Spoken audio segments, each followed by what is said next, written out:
C'est au centre de primatologie de l'Université de Strasbourg que Sébastien Balesta et Hélène Meunier mènent une recherche sur les comportements sociaux des primates. Le travail de recherche porte sur différentes espèces de singes en semi-liberté vivant en groupe. Les chercheurs étudient par exemple les macaques de Tonkéan ou encore les macaques rhésus. Avec Hélène Meunier au centre de primatologie de l'Université de Strasbourg, on étudie les comportements sociaux des macaques et d'autres espèces, mais on est particulièrement intéressé par ceux des macaques parce que chez les macaques, il existe différents niveaux de tolérance sociale et on a la chance au centre de primatologie de Strasbourg d'avoir 3 espèces de macaques qui représentent des niveaux de tolérance sociale différentes. Donc par tolérance sociale, j'entends le fait que les individus vont avoir différentes conséquences à l'intérieur des conflits, différentes structures de société.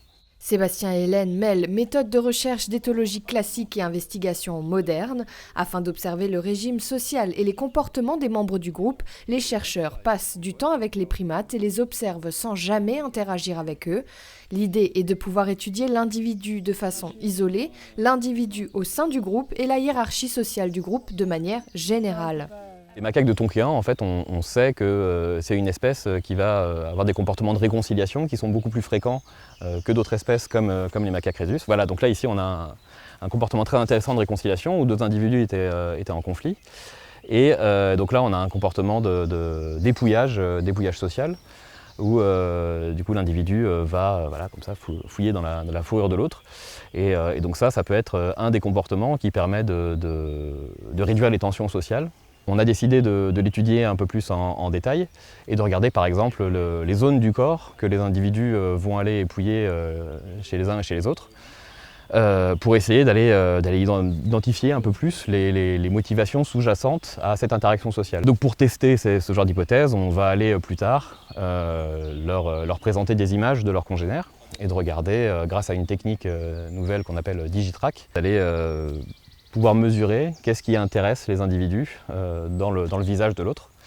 Et on va regarder si jamais l'exploration du visage est cohérente avec les réseaux sociaux qu'on mesure via des méthodes d'observation des comportements spontanés, des méthodes d'éthologie classiques.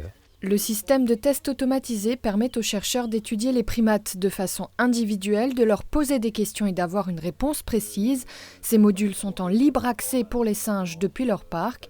Différents exercices ont été développés par Hélène et Sébastien pour comprendre la hiérarchie sociale des primates et le fonctionnement du groupe. Les tâches se lancent automatiquement et de manière individualisée, sans l'intervention des chercheurs dès qu'un singe s'approche du module. On leur demande de classer les individus. Comme on a toujours ces hypothèses en fait, sur le fait qu'il y a une hiérarchie sociale dans le groupe, et donc on peut étudier en fait, la représentation de cette hiérarchie sociale pour savoir en fait, finalement et la manière dont nous on appréhende les groupes sociaux, est-ce que c'est c'est exact en fait, parce qu'on est là à l'extérieur en mesurer des comportements, mais finalement on n'a pas vraiment la preuve que ce qu'on mesure, les individus sont sensibles à ça aussi, quoi.